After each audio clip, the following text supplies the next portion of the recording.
itu. Ketika seorang ibu memohon kepada Allah, ya Allah jadikan anakku anak yang soleh. Tapi anaknya tidak merespon itu untuk menunjukkan dan berikhtiar mendapat kesolehan, tentu tidak mudah doa-doa itu sampai meresap ke dalam jiwa. Karena itu sekali lagi mudah-mudahan apa yang seringkali kami mohonkan kepada Allah Subhanahu wa taala ada kekuatan dan keyakinan dari teman-teman juga untuk menjemputnya sehingga menjadikan kehidupan dan ranah yang kita pijak dalam pekerjaan profesi apapun menjadi bernilai dan membahagiakan baik di dunia ataupun di akhirat. Baiklah, hari ini kita belajar sesuatu yang sangat penting sekali. Dan ini bila mampu kita olah dengan baik akan menghadirkan puncak kebahagiaan tertinggi. Dan seringkali masalah yang dirasakan oleh setiap orang sumbernya atau puncaknya dari titik ini. Kita akan belajar tentang nafsu. Nafsu. Sering dengar ya? Nafsu, tapi barangkali kita akan olah itu dari pendekatan Al-Quran. Bagaimana nafsu itu diterangkan, seperti apa mengelolanya, dan bagaimana cara mengimplementasikan dalam kehidupannya. Kita bagi dalam 2 sesi, barangkali nanti kita akan ada pemaparan dan kita diskusi untuk mendalami apa yang mungkin kita bisa diskusikan. Bismillahirrahmanirrahim. Kita mulai teman-teman sekalian dari Quran surah ke-91. Nanti silahkan dicek ya. Quran surah 91 itu Asy-Syams. Asy-Syams.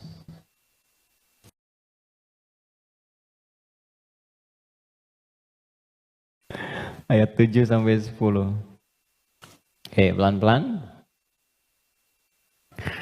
Wa nafsin wa ma sawwaha fa'alhamaha fujuraha wa taqwaha. Ini butuh fokus agak dalam karena memang pembahasannya cukup detil, tapi saya berusaha menyederhanakan yang mampu bisa kita pahami.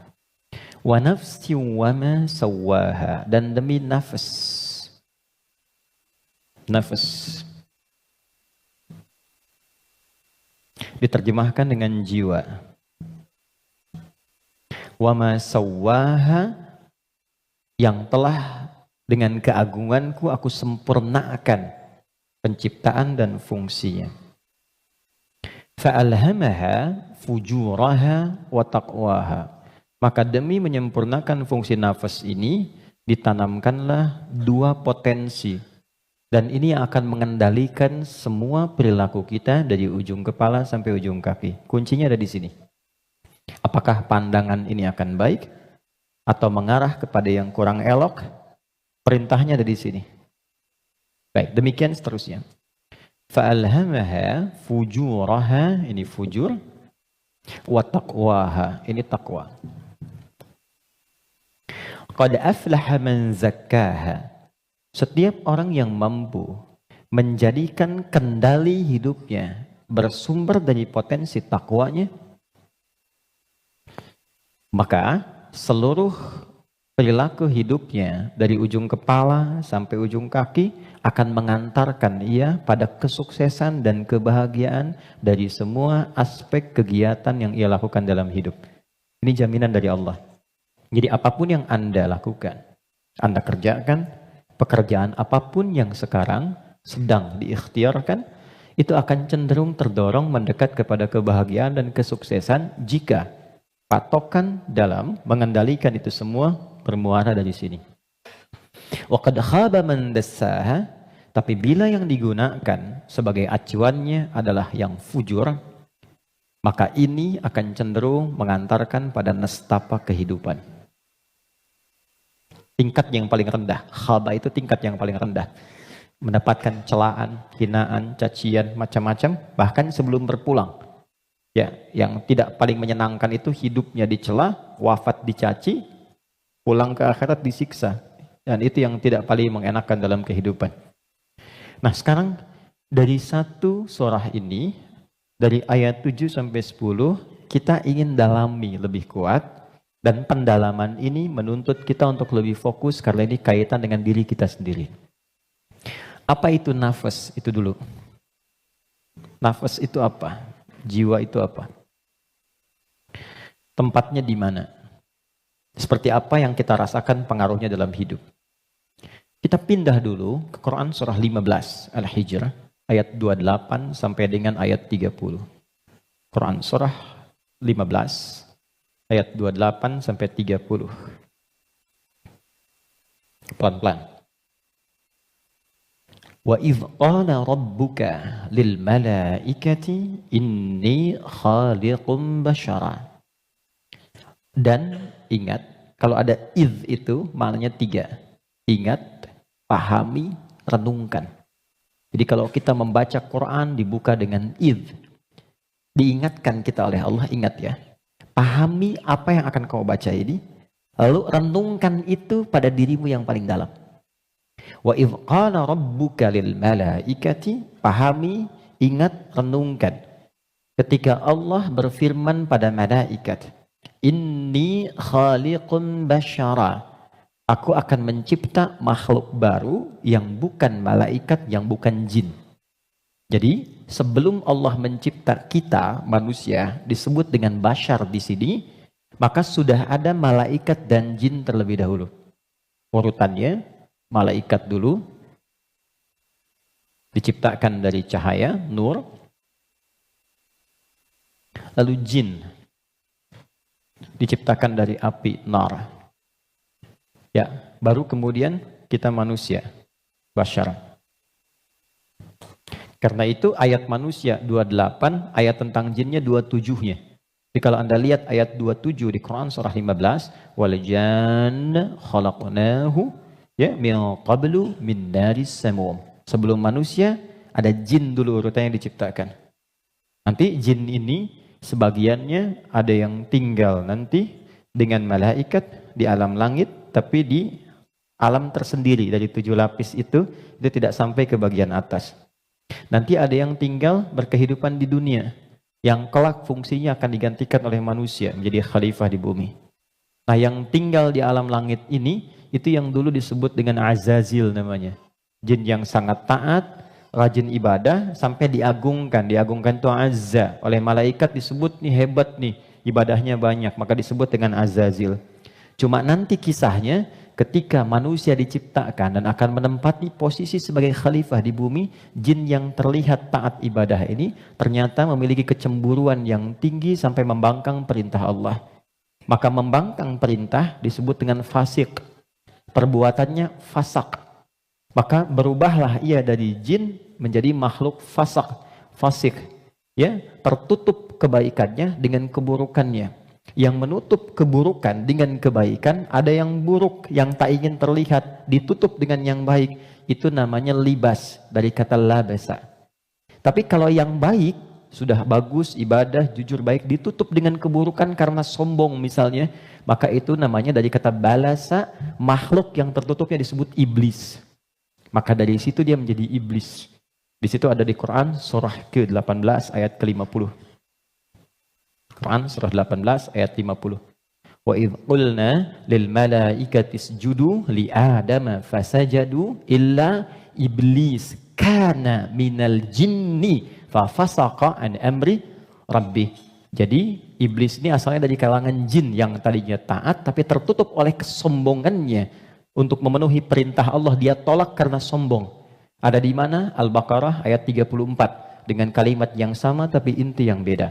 Wa idh qulna lil malaikati isjudu li adama fasajadu illa iblis aba, dia enggak mau sujud, wastakbar karena sombong.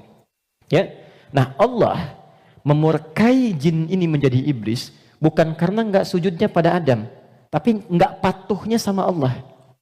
Urusan jin sama Adam itu terkait jin dan Adamnya, tapi ketika tidak mematuhi Allah, maka hilang sifat ubudiyahnya. Maka marahnya Allah kepada jin jadi iblis ini bukan karena Adamnya, karena enggak patuhnya pada Allah. Itu ada di Quran surah ke-7 ayat 11 sampai 12. Qala ma mana'aka alla tasjuda id amartuk. Allah katakan, "Hei iblis," dirubah langsung jadi iblis. "Kenapa kamu enggak mau sujud ketika aku perintahkan?" Jadi yang penting itu perintahnya, bukan karena sujudnya. Kita diminta sholat itu, sholat bukan karena salatnya, bukan karena sujud rukunya, karena Allah yang perintahkan. Karena kita mengaku beriman, buktikan kita patuh pada Allah. Maka kepatuhan itu wujudnya lewat salat. Makanya ketika seseorang yang mengaku beriman tidak sholat, itu sama dengan tidak mematuhi Allah. Itu prinsip dasarnya. Baik, kembalikan ke sini. Secara singkat, simpan saja dulu malaikat, simpan jinnya dulu, abaikan iblisnya. Kita fokus ke sini dulu. Maka diciptalah setelah itu manusia, disebut dengan bashar. Tolong fokus ke sini.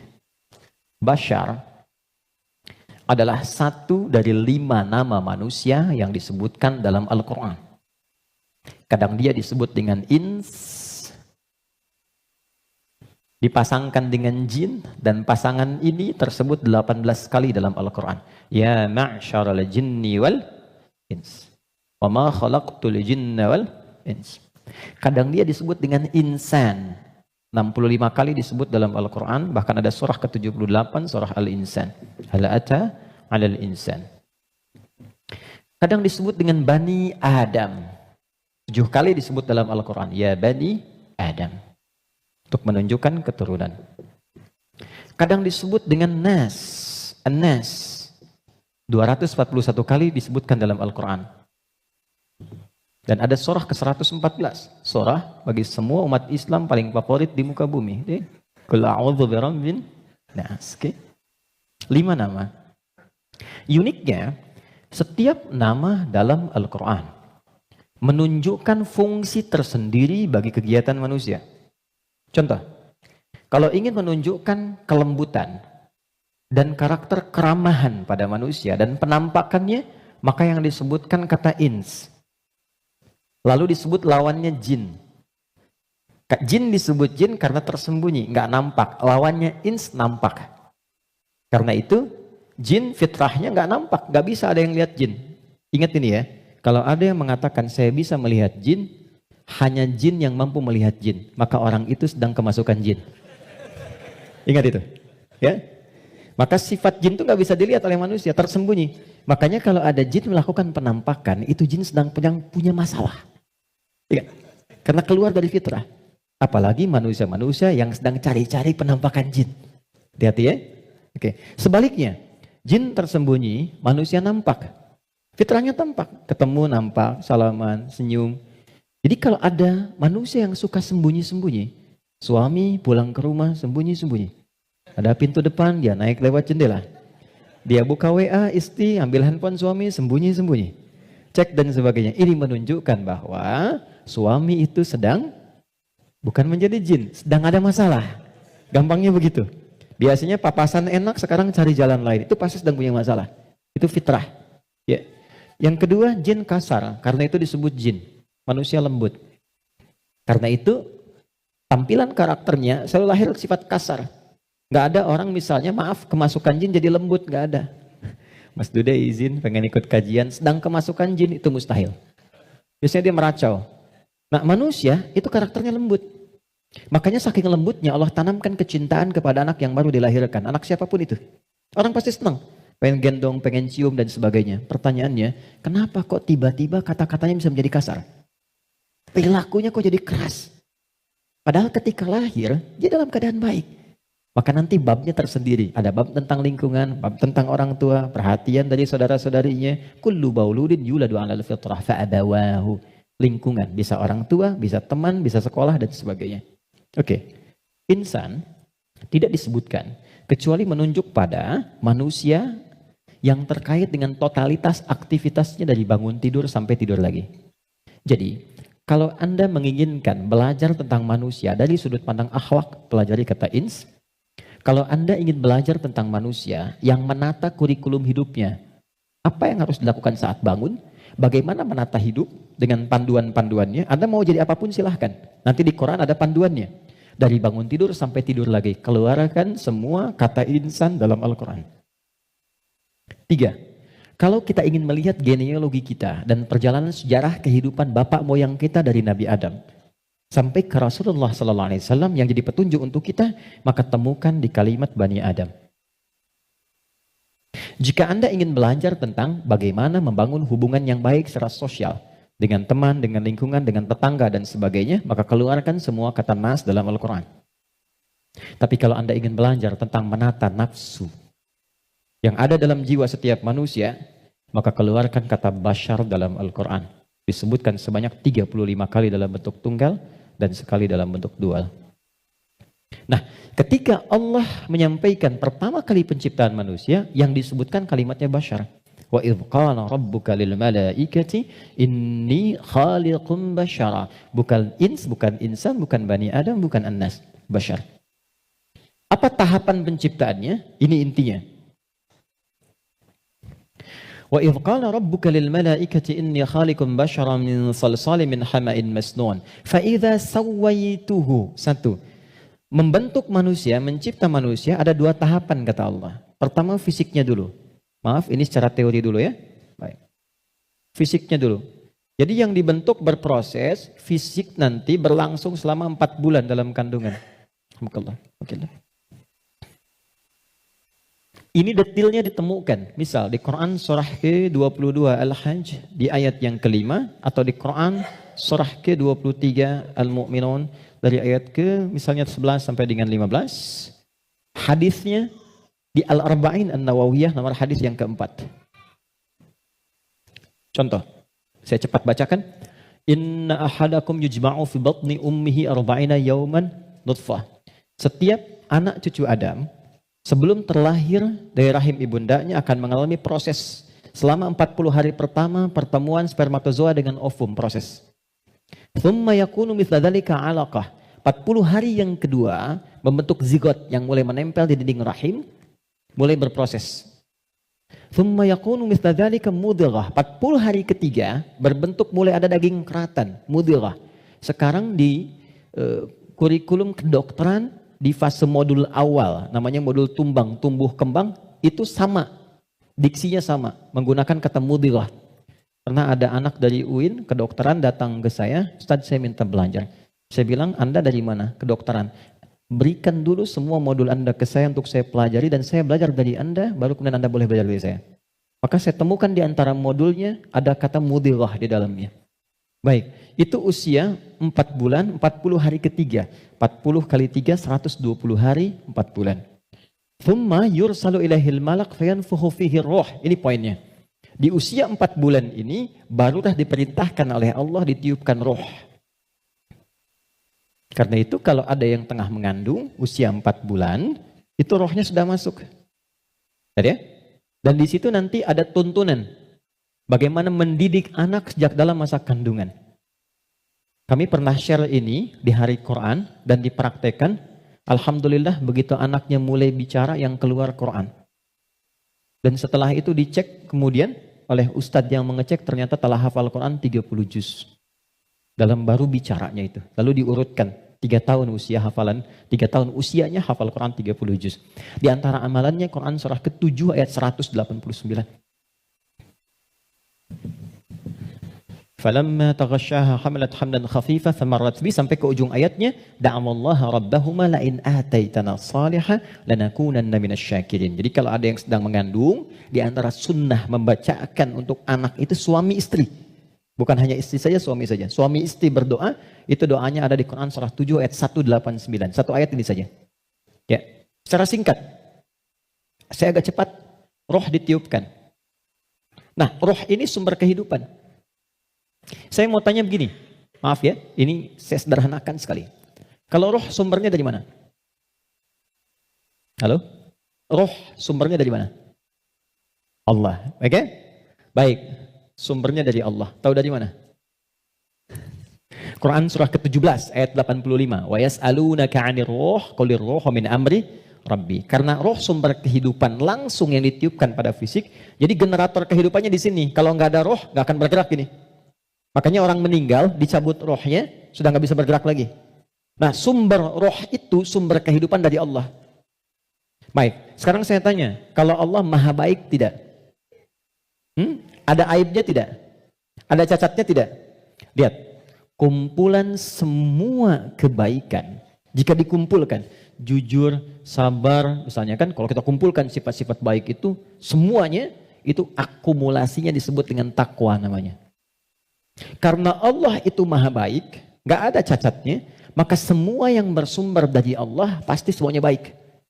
Dan membawa sifat-sifat kebaikan. Perhatikan, fokus. Roh ini ketika ditiupkan masuk ke dalam fisik manusia usia 4 bulan, dia membawa sumber-sumber kebaikan.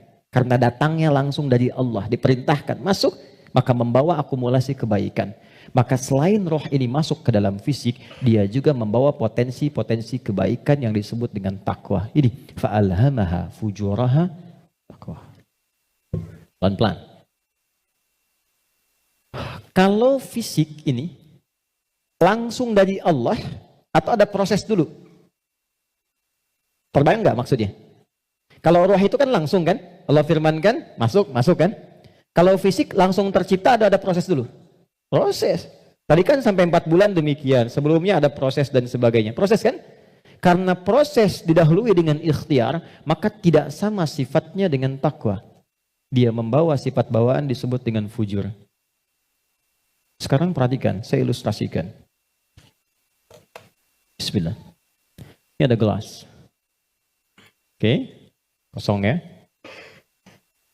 Ini kalau kalau saya isi air bening, ya kosong kan? Saya bukan ingin sulap ya, ingin tunjukkan. Kalau ini saya isi air bening nih, bening, oke? Bening. Lalu saya campur dengan kopi. Jadi apa warnanya? Oke, berubah warna kan? Intinya hitam misalnya. Saya kasih susu, berubah warna kan?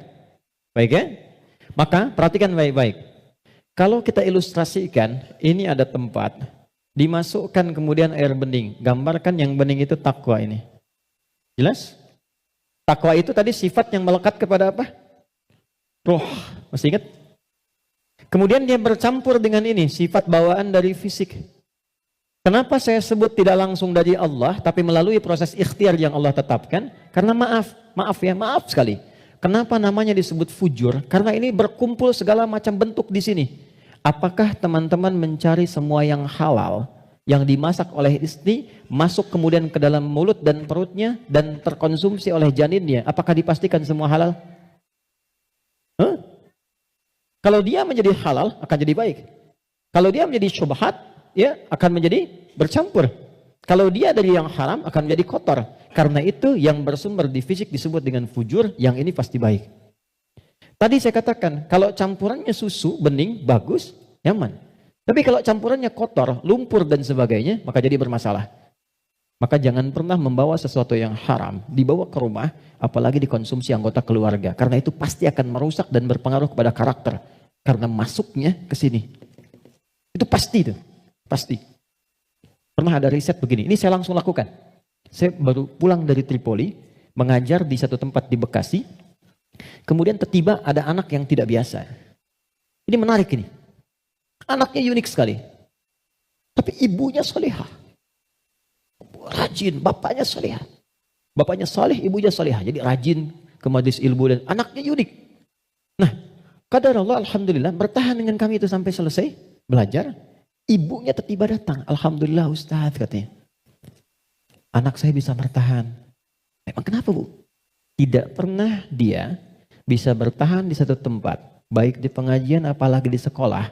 Kecuali setelah 5 menit gurunya akan datang mengantarkan ia kepada saya. Mohon dibawa pulang. Karena kami tak sanggup mengajarinya lagi.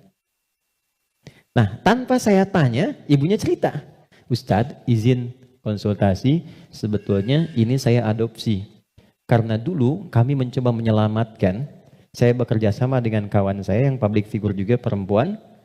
Menyelamatkan 2 anak kembar dari perilaku orang tua yang ayahnya pencuri, ibunya suka mabuk. Jadi begitu sedang mengandung, ibunya masih minum minuman yang diharamkan itu. Maka itu berpengaruh kepada janinnya, lahir ia. Nah mengeluarkan itu nggak mudah tuh. Karena sudah menjadi daging.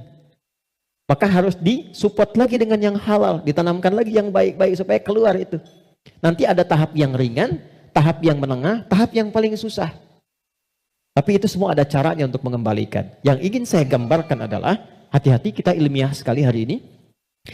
Ini bawaan dari gabungan fisik sifatnya fujur, yang ini roh membawa sifat takwa. Karena takwa yang bening bercampur dengan fujur, maka merubah keadaan roh. Yang tadinya murni seperti biasa, karena roh membawa sifat takwa, nyampur jadi ini, bercampur dengan fujur. Maka merubah nama roh kemudian menjadi nafas. Pelan-pelan, pelan-pelan. Kalau roh saja yang dibawa sifat takwa, udah pasti baik tuh. Tapi karena dia bercampur dengan ini, yang bahannya banyak tuh, ya, dan sifat fujur, maka berubah nanti dari sifat yang takwa ini bercampur dengan fujur, merubah nama roh saat masuk ke dalam tubuh, berubah menjadi nafas. Dari sini diserap ke dalam bahasa Indonesia menjadi nafas. Ya, maka dikatakan seseorang bisa bernafas ketika rohnya masuk. Tapi dalam keterangan Al-Quran bukan cuma bisa nafas, di situ akan tergabung takwa, potensi yang dibawa oleh roh sebagai sumber kebaikan. Di sini ada fujur, potensi yang dibawa oleh fisik, ya, yang kadang-kadang menjadi lawan daripada sifat kebaikan. Sultan, sampai di sini bisa dipahami? Artinya apa? Artinya, maaf, di dalam diri kita ini, siapapun manusianya, pasti ada potensi kebaikan. Ini sifat dasar manusia itu baik. Itu sifat dasarnya. Nggak ada yang nggak baik. Makanya, maaf, sepencuri-pencurinya pencuri, sebetulnya hatinya menolak. Ketika akan mencuri, pasti hatinya menolak itu. Itu salah. Karena itu pencuri nggak mau dicuri. Coba kalau 3 orang mencuri, yang satu misalnya menyembunyikan hasil curiannya, maka bosnya akan berkata, maling kamu. Padahal mereka baru maling gitu kan. Ya? Oke, pelan-pelan ya. Jadi singkatnya, di dalam diri kita terkumpul semua potensi kebaikan yang dibawa oleh roh. Dan saat yang bersamaan, ada potensi yang dibawa oleh fujur dari fisik. Ada di sini, ini lawannya. Nah, yang menarik begini, ini potensi takwa ini, akumulasi semua kebaikan, kita sebut dengan sumber positif, gini. Yang ini, didesain oleh Allah sebagai lawannya, kita sebut kutub negatif begini, fujur. Pelan-pelan ya. Dan ini sudah menjadi hikmah kehidupan. Apapun yang bisa bergerak akan selalu ditemukan positif dan negatif. Anda beli robot-robotan pakai baterai, pasti ada kutub positif dan negatif kan? Ya kan? Proton dan neutron. Dalam proton nanti ada neuron dan macam-macam, ada partikel, ada atom dan sebagainya. Jelas ya? Ini semua hukumnya sudah begitu. Ini hukum kehidupan.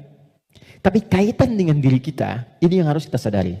Saya turunkan ke sini untuk lebih mudah. Nafas, di sini ada takwa, semua kumpulan sifat baik, jujur, rendah hati, kemudian sabar, dan seterusnya. Saat yang bersamaan, di sini ada lawannya, sifat fujur. Jadi kalau teman-teman di sini menemukan jujur, di sifat fujur itu ada dusta. Kalau di sini ada rendah hati, di sini ada sombong.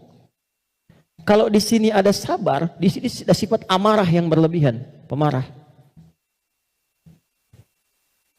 Nah, kita mesti menyadari setiap manusia itu punya potensi jujur, tapi saat yang bersamaan punya potensi dusta.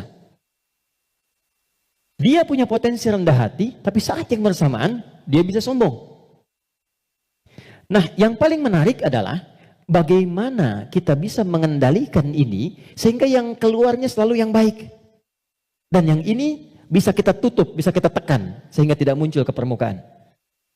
Nah, inilah inti pembahasan kita yang akan kita turunkan. Saya ingin fokuskan betul pada apa yang akan saya terangkan saat ini. Jadi yang barusan muqaddimah ya. Sekarang kita mulai ke intinya.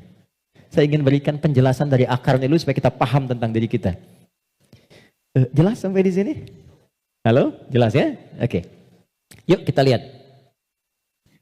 Kembali ke Quran surah Asy-Syams ayat 7 sampai 10. Wa nafsin wa ma sawwaha, dan demi jiwa nafas yang telah aku sempurnakan, kata Allah penciptaannya. Fa'alhamaha fujuraha wa taqwaha. Maka diilhamkan pada nafas ini ada 2 yang seakan berlawanan, yaitu fujur dengan bawaan ini dan takwa sifat baik. Sekarang lihat rumusnya. Qad aflaha man zakkaha. Qad, saya berikan gramatikal bahasa Arabnya dulu. Qad harfut tahqiqin wa taukidin. Huruf tahqiq yang menjamin sesuatu.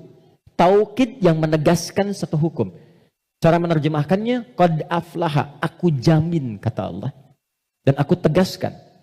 Orang yang mampu menata zakat, menata nafasnya dengan baik, maka hidupnya akan cenderung sukses dan bahagia.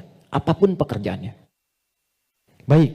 Kalau Anda buka terjemahan, zakka itu diterjemahkan dengan menyucikannya. Qad aflaha man zakkaha. Ini kuncinya. Jadi kalau kita ingin menata kalbu, menata nafas, maka caranya dengan zakka. Zakka menyuci. Saya tanya ke akhwat ya, teman-teman. Kalau menyuci itu, membuang bajunya atau kotorannya? Oke. Saya tanya ke teman-temannya ikhwan yang pria.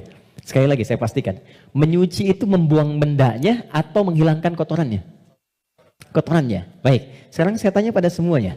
Kalau tidak kotor, mungkin gak dicuci? Huh? Halo? Kalau tidak kotor, mungkin gak dicuci? Baik. Baik. Sekali lagi, yang ketiga, yang terakhir. Jadi adanya kotor itu untuk menunjukkan yang bersih atau untuk mengotori pakaiannya? Ayo bingung sekalian gak apa-apa. Manfaat kotor itu, kotor, untuk menunjukkan yang bersih atau untuk mengotori pakaiannya? Bukan, yang mengotori itu andanya, gitu kan? Kotor itu diciptakan untuk mendapatkan bersihnya. Sebab kalau nggak ada kotor, nggak akan ketahuan bersihnya. Anda nggak mungkin nyuci kalau nggak ada kotoran, nggak ada kerjaan. Tapi supaya ketahuan itu bersih, ditampakkan yang kotornya. Kan harus ada pembanding. Dari mana taunya orang itu baik? Kalau ada yang buruknya, bisa dibandingkan. Tahu dari mana dia jujur? Kalau ada bohongnya. Tahu dari mana bersih? Kalau ada kotornya. Maksud saya, kotoran itu diciptakan bukan ingin mengotori pakaiannya, tapi ingin menghasilkan kebersihan di balik kotoran itu. Karena itu menyuci, itu membersihkan kotoran, bukan membuang bendanya. Tarik logika itu ke sini. Qad aflaha man zakkaha. Allah menciptakan sifat fujur bukan ingin menjadikan manusia itu terjebak dalam keburukan. Jadi jangan bertanya begini, kenapa Allah ciptakan sifat dusta? Kan saya nggak akan berdusta kalau begitu. Kenapa Allah ciptakan sifat sombong? Kan saya nggak akan sombong kalau begitu. Bukan, kata Allah, pada asalnya diciptakannya fujur dengan semua sifat ini adalah untuk menjadi katalis dalam bahasa kimianya itu. Supaya dia bisa menstimulus supaya baiknya keluar. Sebab kalau nggak ada ini nggak akan muncul. Contoh, bisa nggak ada sabar kalau nggak ada marah? Antum pulang ke rumah, ketemu istri, tiba-tiba nyampe rumah, istri bilang, "Pak, sabar ya Pak, sabar," gitu. Padahal nggak ada hujan, nggak ada angin, nggak ada apa-apa. Kira-kira respon antum gimana? Sayang, kamu sehat? Kan? Nggak mungkin kan? Ada amarah, pim. Mau marah nih, sabar aja, sabar, nggak usah dibalas. Nah, kapan ada sabar kalau ada pemicunya? Kapan ditemukan jujur? Ketika ada dusta. Jadi dusta itu diciptakan bukan ingin menjadikan Anda sebagai pendusta, tapi sebagai katalis supaya jujurnya muncul. Sabar diciptakan dan marah diciptakan untuk supaya yang baiknya muncul. Sebab kalau nggak ada marah, sabarnya nggak akan naik. Paham nggak sampai di sini? Nah, cara kita mengolah dibalik. Kata Quran, qad aflaha man zakkaha. Kalau satu waktu terjadi muncul dorongan yang mendorong dari sini, fujur ke nafas. Cara kerjanya begini supaya lebih paham. Gak apa-apa, saya menghapus saja. Bismillah. Jam 3 saya dari Bandung, ya Allah. Aku sudah hari Kamis. Saya nerangkan sendiri.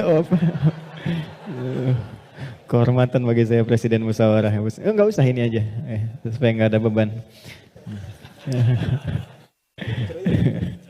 Jazakallah. Gak apa, ini aja. Aing. Kasih banyak. Jazakallah khair. Semoga dapat tambahan rahmat. Amin. Cukup. Ya, dipegang aja nanti kalau ada keperluan lagi. Okay. Begini teman-teman. Saya mulai dari sini dulu. Ini agak mahal tapi butuh fokus. Ini nafas. Nafas itu inti jiwa nih di sini. Kelihatan ya? Intinya di sini. Di dalam inti ini ada lagi turunan tadi. Saya kebawahkan dulu, di takwa semua sifat baik. Yang ini fujur. Ini lawannya. Nafas itu adanya di dalam kolbu. Kolbu begini. yang sering terjemahkan dengan hati. Adanya di sini, qalbu. Qalbu adanya di sodrun. Nih, ini. Masih ingat teman-teman kalau sholat kan, Allahu Akbar tangannya di sini kan? Ini posisi tangan ini sodrun. Di dalam sodrun ada qalbu. Nih, ini ada sodrun. Semua apa yang kita lakukan, sumbernya dari sini. Misal, kita mau bicara nih, kalau yang keluar baik, itu ini yang perintahkan dari sini. Ke sini, ke qalbu, ke sodrun, keluar, ditembuskan langsung ke akal kita, keluarkan sepersekian detik. Kalau yang keluar yang buruk sumbernya dari sini. Jelas? Nah, saya ingin katakan dulu sebentar. Setan sudah meminta kepada Allah sejak Adam diturunkan supaya diberi kewenangan untuk menggoda yang ini. Itu nanti ada di surah An-Nisa di ayat yang ke-118. Dari ayat 116 sampai 118. La'anahullah wa qala la'attakhidanna min ibadika nasiban mafruḍa. Ketika dia dilaknat oleh Allah, dia berkata, ya Allah, izinkan aku menggoda satu bagian dari manusia. Maksudnya yang ini. Di sini sumber keburukan nih. Dalam bahasa Arab, buruk itu disebut dengan su namanya. Su, gini. Pelan-pelan. Nah, setan menggoda, memprovokasi dengan halus. Memprovokasi dengan halus itu bahasa Arabnya waswas. Waswasa yuwaswisu. Halus sekali. Dia masuk lewat sini, sodrun, jamaknya sudur, jamak dari sodrun sudur karena manusianya banyak. Di Quran surah ke-114, alladzi yuwaswisu fi sudurin nas. Dia menggoda ke sini, ke qalbu, ke sini. Alih-alih bicara yang baik, dia katakan keluarkan yang kasar. Tak sadar keluar. Begitu keluar bentuknya dalam bentuk perbuatan, maka keluar namanya su, kata-kata yang kotor, kata-kata su. Karena ini melewati nafas, nih, kan dari nafas nih. Tidak dilihat fujurnya, yang dilihat nafasnya. Oh, ternyata nafasnya itu memerintahkan kepada su. Nafas ketemu su, disebutlah nafsu. Oh, ya, ini asalnya nafsu. Ini asal kalimat nafsu. Dari mana ini ditemukan? Quran surah ke-12 ayat 53. Paling kiri sebelah atas di mushaf. Quran surah 12 Yusuf ayat 53. Wa ma ubarni'u nafsi innan nafsa nafas la amaratum bisu. Nafas ketemu su jadilah nafsu. Jelas? Nah, asalnya nafas ini netral. Di dalamnya ada takwa, ada fujur. Yang ini yang kelihatan jelek sebetulnya asalnya katalis untuk yang ini. Bukan ingin menjadikan kita berbuat buruk, tapi lebih menjadikan yang fujur ini mendorong supaya yang sifat baik itu muncul ke permukaan. Pertanyaannya caranya bagaimana? Kata Quran, qad aflaha man zakkaha. Zakka sifatnya disebut tazkiyah. Cara paling gampang memahaminya adalah ketika muncul dorongan yang kurang bagus, cari cepat lawannya yang baik, yang ini. Karena ini diciptakan untuk memunculkan yang takwa. Jadi ketika Anda menemukan ada yang dusta, bukan mengajak Anda berdusta, tapi supaya Anda memunculkan kejujuran dalam diri Anda. Ketika ada seseorang misalnya datang dengan kesombongan, maka itu adalah pelajaran bagi kita supaya jangan ikut sombong. Yang dimunculkan sifat rendah hatinya. Dicari lawan terbaliknya. Itu poinnya.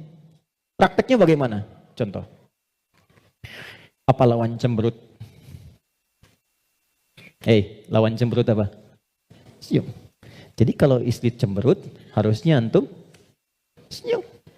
Cemberut dititipkan kepada istri bukan membuat antum supaya marah atau mengintegrasi, tapi supaya antum senyum.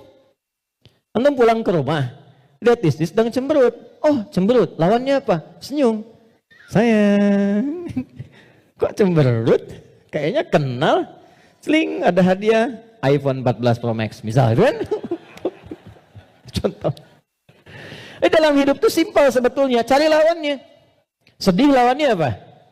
Senang. Ketika ada seseorang sedih, cari apa yang bisa membuat dia senang. Ya, ketika seseorang misalnya sedang gelisah, cari ketenangan. Ketika ada seorang berbuat sombong, antum datang dengan kerendahan supaya mengajarkan dia kembali kepada sifat rendah hati ya.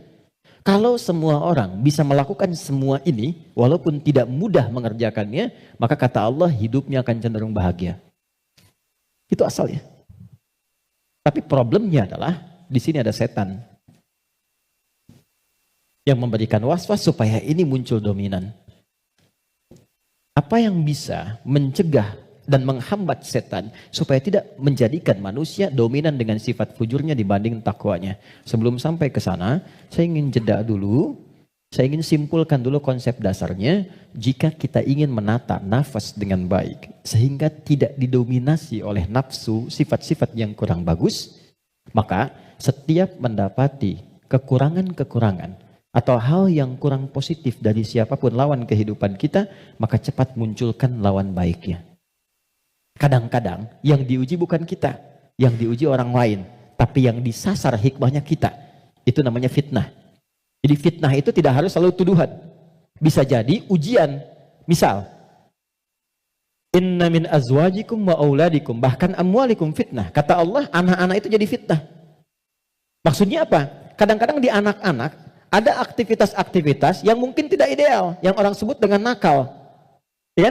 Padahal tidak ada anak yang nakal. Boleh jadi anak itu dibuat aktif supaya kreativitas orang tuanya makin muncul. Jadi ketika Anda melihat anak-anak punya ekspresi tersendiri, lihat dulu dari yang kurang bagus itu apa yang dimunculkan yang baik supaya keluar. Itu caranya. Sama dengan begini, itu ada kejadian di Cianjur. Musibah. Bagi warga Cianjur yang terkena, itu bala namanya. Ibtila, ujian langsung yang dialami. Bagi kita itu fitnah. Ujian yang diberikan ke sana, tapi hikmahnya menyentuh diri kita. Ada nggak yang terpanggil untuk datang? Betul nggak orang beriman saling merasakan? Betul nggak titipan harta itu benar-benar untuk berbagi dan sebagainya? Maka diberikan ujiannya di sana. Mungkin yang wafat di sana masuk kategori syahid akhirat. Karena di antara syahid itu kan tertimpa bebangunan, meninggal dia syahid. Kita wafat bagaimana? Maka disentuh untuk datang. Kami ke sana bangun posko, lihat teman-teman, maaf ya, ini pelajaran besar ya. Mohon kalau kurang berkenan, mohon saya dimaafkan dengan kalimat ini. Demi Allah saya katakan, rumah yang mewah sampai yang biasa hancur. Dan yang paling menarik bukan itu. Yang paling menarik hati kita untuk merenungkan. Bahkan rumah yang masih bertahan pun dan masuk kategori mewah, tidak ada yang berani penghuninya untuk datang ke tempat itu. Dia lebih memilih mengungsi atau tinggal di tenda-tenda yang bahkan jauh dari kata layak. Pertanyaan saya, jadi yang selama ini dikumpulkan kerja keras siang dan malam, jadilah sesuatu yang mewah itu, kendaraan yang hebat itu, lalu untuk apa kalau tidak digunakan dan dinikmati ketika Allah memudah membalik itu dalam sepersekian detik?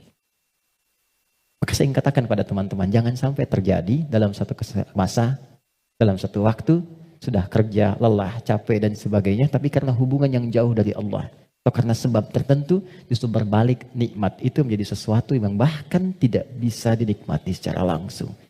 Itu pesan pertama. Tapi jangan disimpulkan bahwa di sana ada maksiat dan sebagainya, tidak ke situ arahnya. Boleh jadi mereka ditetapkan oleh Allah untuk mendapatkan kemuliaan karena datang keluarga-keluarga besar membawa sesuatu yang bahkan belum pernah mereka lihat sebelumnya. Yang gak pernah makan, menemukan makanan-makanan yang mungkin menurut kita enak dan layak. Yang merasakan perhatian, merasakan bantuan-bantuan, kenal saudaranya. Yang gak ada masjid, dibangunkan masjid lagi. Yang wafatnya syahid, kita siapa? Dan bagaimana cara kita kembali kepada Allah Subhanahu wa Ta'ala? Itu fitnah. Ujiannya di sana yang merespon kita di sini. Terkadang adanya pada tetangga kita. Tetangga yang sakit dibuat sakit bukan karena ingin menjadikan dia sakit. Boleh jadi Allah ingin menguji Anda sebagai tetangganya, sikapnya bagaimana. Itu cara melihatnya. Tetangga Anda ada kekurangan, mudah bagi Allah menjadikan dia kaya. Tapi Allah titipkan kepada Anda tetangganya supaya Anda merespon harta yang Allah titipkan untuk berbagi. Contoh lain, Anda sudah ke masjid. Anda punya tetangga, belum mau ke masjid. Dijadikan ia menjadi tetangga Anda, bukan untuk Anda caci, atau Anda katakan, tuh saya punya tetangga gak pernah ke masjid. Bukan. Boleh jadi Anda ditempatkan di situ, sehingga mendapat bagian dari dakwah untuk mendoakan dia supaya ke masjid. Ada orang bertanya, saya tanya begini, satu jamaah, apa hukumnya ada tetangga masjid, tinggal di samping masjid, 5 meter jaraknya dari masjid, bahkan toa masjid menghadap ke rumahnya begini. Tapi dia belum mau ke masjid. Oh, jawabannya beragam. Dosa Ustadz, haram Ustadz. Ada yang bilang bakar rumahnya. Hukumnya ajak dia ke masjid. Hukumnya ajak dia ke masjid. Ini sederhana. Tipis bahasannya, tapi kalau kita praktekkan dalam kehidupan di rumah tangga, suami dengan istri, dengan anak, anak dengan ayah, dengan ibu, ini dibawa, kita datang ke ibu sedang cemberut, buat beliau tersenyum. Lihat pasangan sedang gelisah, buat dia lebih tenang. Lihat anak sedang menangis, buat dia tertawa. Nabi SAW kedatangan seseorang menyampaikan, ya Rasulullah, si fulan berjuang fi sabilillah, ikut ke medan perang, tapi ibunya menangis. Dipanggil oleh Nabi anak itu, katakan, irja, pulang kamu, bikin ibumu tertawa seperti engkau membuatnya telah menangis. Ini konsepnya. Sederhana, tapi kalau kita bisa mengendalikan itu dalam kehidupan, maka kebahagiaan akan nampak di depan mata. Setidaknya itu kata Al-Quran. Oke, saya berhenti sejenak, kita dialog dulu. Nanti setelah itu saya akan sempurnakan tentang provokasi setan dan bagaimana mencegahnya. Ada yang mau ditanyakan? Saya perkenankan. Halo, kenapa menjadi diam begini? Ada yang mau bertanya? Atau saya teruskan dulu? Setelah itu baru kita bebas berdiskusi? Baik ya? Baik. Tidak mudah untuk dilakukan, sikap seperti itu, mudah disampaikan tapi tidak mudah dikatakan. Sama ustadz juga begitu. Sama saja, godaannya sama, mau ustadz mau bukan sama. Makanya jarang ada ustadz ceramah bawa istrinya. Baik. Ini live gak ya? Oke, aman ya. Baik, saya kembalikan ke sini. Kenapa? Karena sama, ada setannya. Ini poinnya. Ada setannya. Ini yang sudah berjanji kepada Allah, berkomitmen maksudnya. Pokoknya selama manusia hidup, siapapun itu, dan apapun statusnya, dia pasti memberikan waswas, menggoda lewat sini. Supaya ini ditekan. Ya, supaya takwanya ditekan, yang naik yang ini, yang buruk-buruknya. Maka bagaimana cara mencegah godaan-godaan setan itu sehingga kita manusia tidak terbawa dalam nuansa provokasi setan sehingga bertransformasi dari pribadi yang lembut ini berubah menjadi pribadi yang kasar, yang kotor tindakannya dan sebagainya. Maka yang pertama kata Al-Quran, teruskan ayatnya, waqad khaba man dassaha. Ingat ya, kalau sifat fujur itu diperturutkan, diikuti, dusta diikuti, sombong diikuti, jadi perilaku, jadi sombong. Belum apa-apa, sudah mulai pamer, sudah macam-macam dan sebagainya. Perhatikan, khab. Pikirkan dulu kata Allah kalau mau sombong. Pikirkan kalau ingin dusta. Pikirkan kalau ingin berbuat hal-hal yang buruk. Khab. Muaranya, ujungnya pasti kehinaan. Ini. Jadi sebelum berbuat sesuatu yang menyimpang, kalau Anda ingin berkata kotor, pikirkan dulu. Karena ketika itu keluar, Anda akan terhina, kata Allah. Anda akan terhina. Kalau bukan ada yang dihadapan, orang lain yang akan tergerak untuk menghinakan itu. Karena itu tidak sedikit orang yang mengeluarkan kata-kata kotor dalam kehidupan, terekspos kemudian, bukankah dirinya menjadi rendah? Mau sombong, bagi dirinya mungkin hanya ingin menampilkan kerja keras saja. Tapi ketika ditampilkan dalam bentuk sombong, diikuti provokasi ini, maka apa yang terjadi? Khab. Kata Allah, ujung-ujungnya pasti ini, terhina hidupnya. Entah itu mendapatkan celaan, entah itu mendapatkan cacian.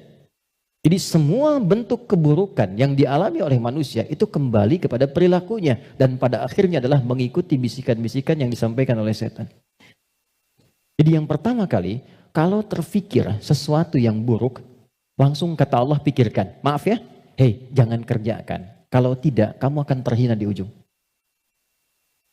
Maaf sekali lagi, maaf. Seseorang ketika berbuat korupsi misalnya, dia merasakan akan mendapatkan sesuatu yang besar. Tapi Quran menasihati jangan lakukan. Karena kamu akan terhina.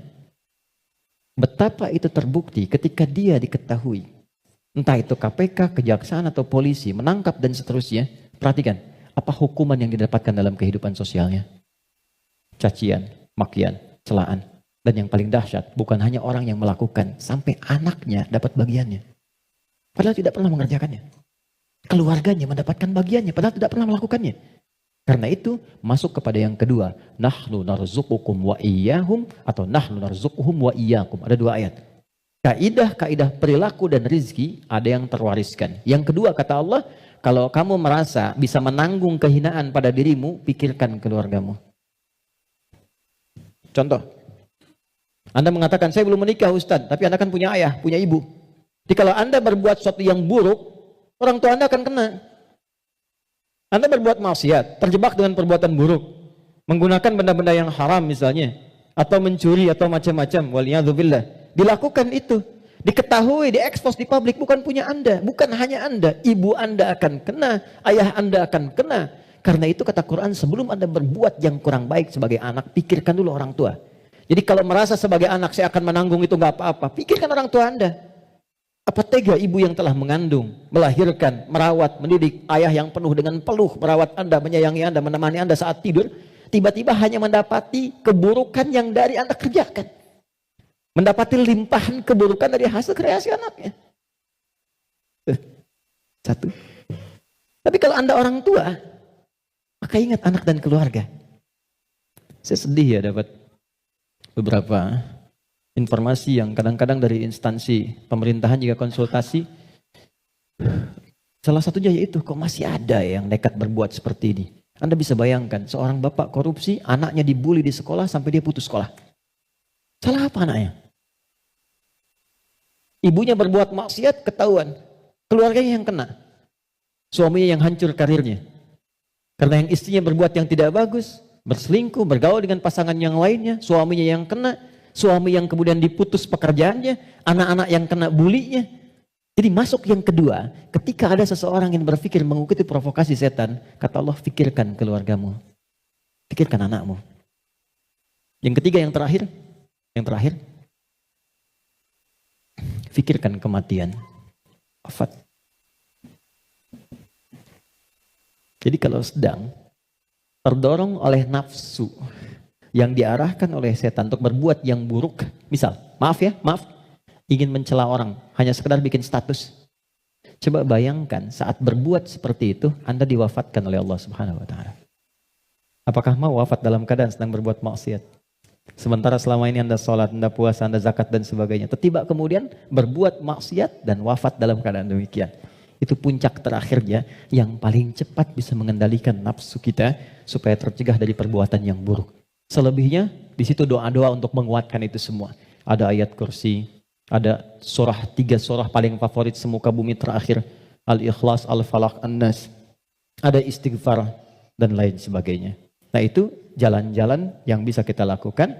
Dan sebagai penutup, kalau sudah pernah terjebak berbuat seperti itu, bagaimana cara kembalinya? Ini ada jalan rel, salah belok ke sini. Ingin balik lagi supaya ke jalan yang benar, balik kembali. Kembali ke jalan yang lurus, yang benar, untuk menempuh jalan yang lebih baik. Dalam bahasa Arab disebut dengan taba, sifatnya disebut dengan taubat.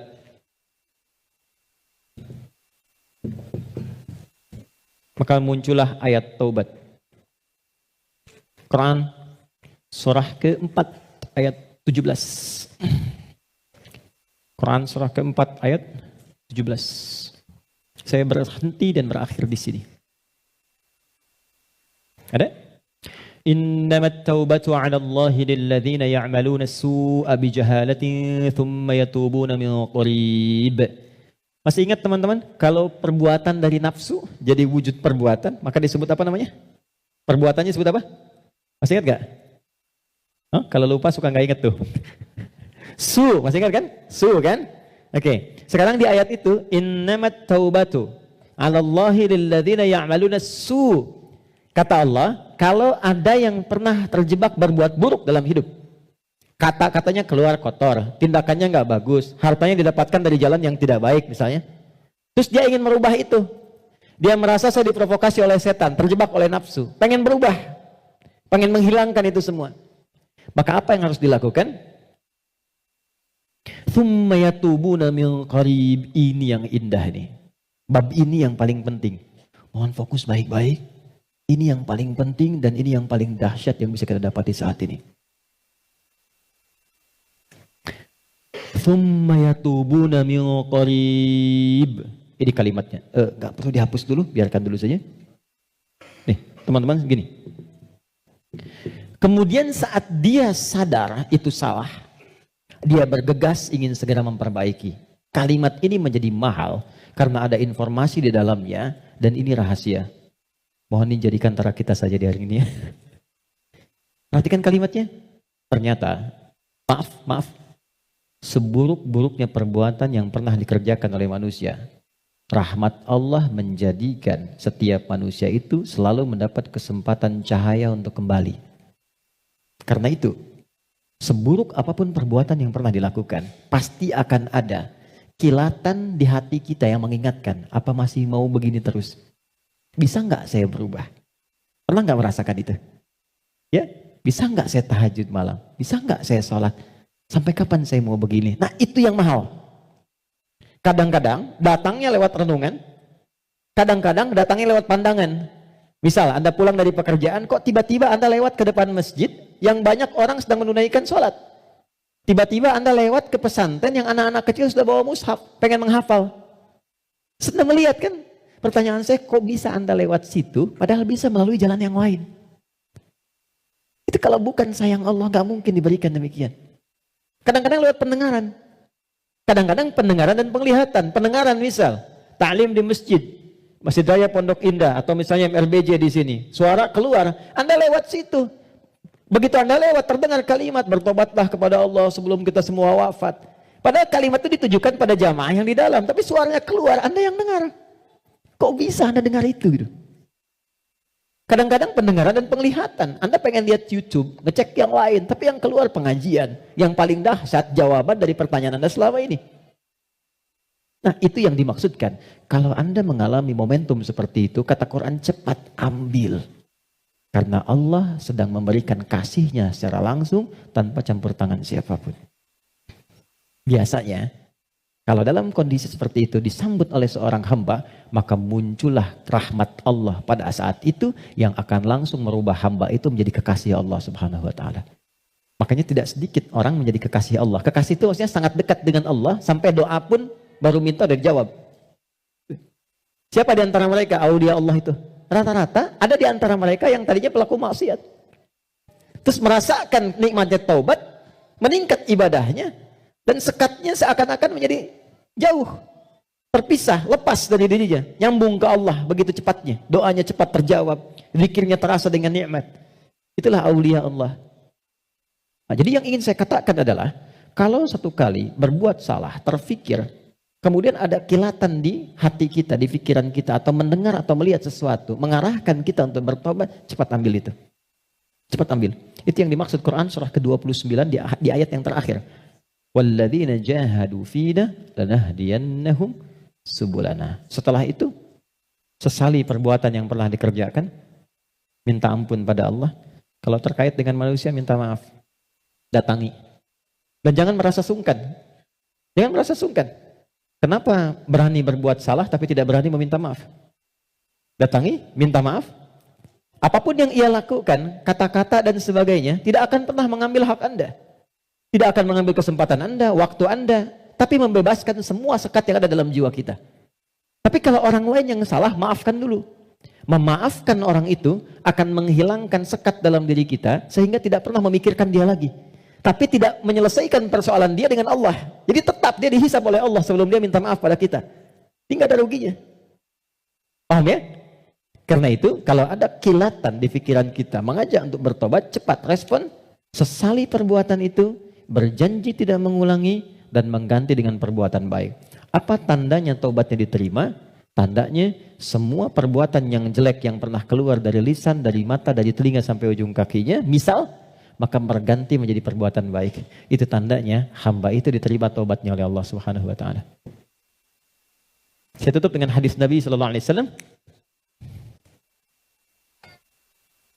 Innallaha idza ahabba 'abdan ibtalah. Allah kalau mencintai seorang hamba maka mengujinya. Kadang-kadang di antara ujian itu, kalau manusia tidak bisa memanagenya, ada yang mengantarkan pada sifat-sifat buruknya. Maka muncullah keterangan yang kedua langsung dari Al-Quran. Innallaha yuhibbut tawwabina wa yuhibbul mutatahhirin. Allah sangat mencintai pelaku maksiat yang mau bertobat dibandingkan dengan orang soleh yang tidak pernah merasa salah. Ingat ya, Allah sangat mencintai pelaku maksiat yang mau bertobat dibandingkan orang soleh yang tidak pernah merasa salah. Silahkan bikin status. Itu dari Al-Quran. Oke ya? Saya kira itu yang bisa saya sampaikan. Kita berdoa kepada Allah Subhanahu wa taala, mudah-mudahan doa kita bisa dikabulkan dan mendapatkan nilai kebaikan sisi Allah Subhanahu wa taala.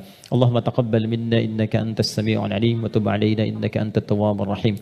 Allahumma arhamna ya arhamar rahimin. Ya Allah, mohon rahmati siapapun yang ada di ruangan ini atau yang mungkin bersama kami dalam kebaikan. Rabbana la tada' lana fi maqamina hadza wa fi kulli maqamin dhanban illa ghafarta. Ya Allah, mohon jangan biarkan ada satupun di antara kami yang hadir saat ini kecuali Engkau ampuni segala dosa-dosanya. Wala hamman illa farajtah. Jika ada yang merasakan kegelisahan, jangan biarkan ia pulang kecuali Engkau telah tenangkan keadaan hatinya. Wala asiran illa yassartah. Jika ada yang mengalami kesulitan dalam hidupnya, maka mohon ya Allah ringankan dan hilangkan semua kesulitannya.